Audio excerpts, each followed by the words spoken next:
Finally, we come to the most fascinating parts of the textbook this term. We're at Chapter 11 now, and Chapter 11 talks about the use of language in everyday conversations and applied settings. We begin Chapter 11 by with a fascinating story about the Cold War, when a blockade was made against the Russian ships, and some commander believed that he knew how to run a blockade, but really, he didn't realize that this was not so much a blockade as it was language, that the president was trying at the time to make a statement, to say something with the blockade that was more than and different from a blockade in a traditional manner.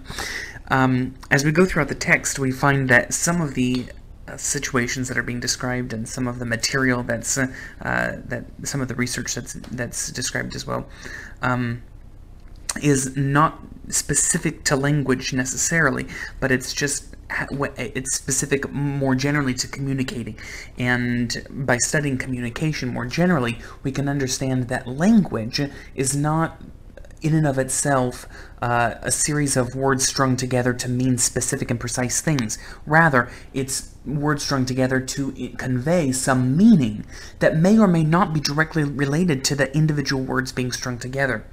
Some examples of this are given on page 422, where, for instance, the sentence in the second full paragraph, the waitress comes and says to the kitchen cook, "The steak sandwich says his meat is overcooked," referring with the phrase "the steak sandwich" to the person, not to the steak sandwich itself. This suggests that the words we use, I mean, this is just one of hundreds of thousands of examples that we could come up with, because we do this all the time. It's just one example to suggest that when we use specific words, we're not necessarily trying to convey the precise and definitional meaning from a dictionary when we use those words, but rather to convey some general meaning. And sometimes we have to look beyond the words and read between the lines in order to understand what it is somebody's trying to say. Now, when we get to the next section on page 423, we see that young children are sort of dummies when it comes to understanding between the lines. They understand the precision in language, they understand the words that are used many times, and they have really strong vocabularies, really good grammatical structure, and they can learn how to use language without understanding deeper meanings and more implied kinds of meanings, because they haven't developed socially the kinds of cognitive, like the social cognition that they need in order to be able to understand more intuition-based implications. So some of the things that we I'll just start here on page 424 and 425, describing the research that's been done here.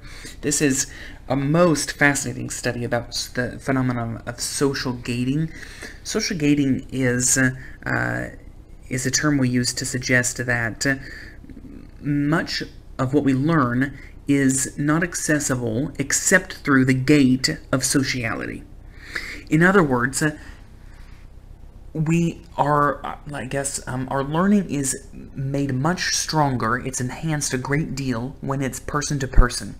That's one of the things that makes online learning, like this class, so difficult, is that we've been removed from each other, you and I, and having been removed, we aren't able to pick up as much as we would if we were to communicate in person.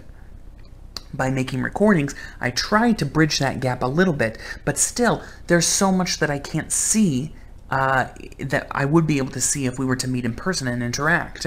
For instance, I can't see your facial expressions, your responses. I can't see when you are or aren't understanding, and I can't adapt as necessary to see, oh goodness, 4 students are not understanding what I'm saying right now, and to try to, go a little bit deeper or say something in a different way. Also, you aren't able to ask questions of me when your understanding is lacking, and that makes it difficult again for another reason. So social gating is a phenomenon that you have experienced, of course, in this class, but that infants experience on a less conscious level. For infants, social gating works mostly but because infants value the feedback from individuals themselves more than they value the information that they acquire through other medium. So the study here that is illustrated in figure 11.1 is a study that was done with American infants and Mandarin-speaking Chinese infants. So the Mandarin Chinese infants were controls, and the English-speaking American babies were the experimental group. The American babies have, over time, lost the ability to recognize the distinction between certain phonemes. One of the phonemes that they've lost the ability to recognize is described at the bottom of page 424. It's the aspirated P versus the unaspirated P.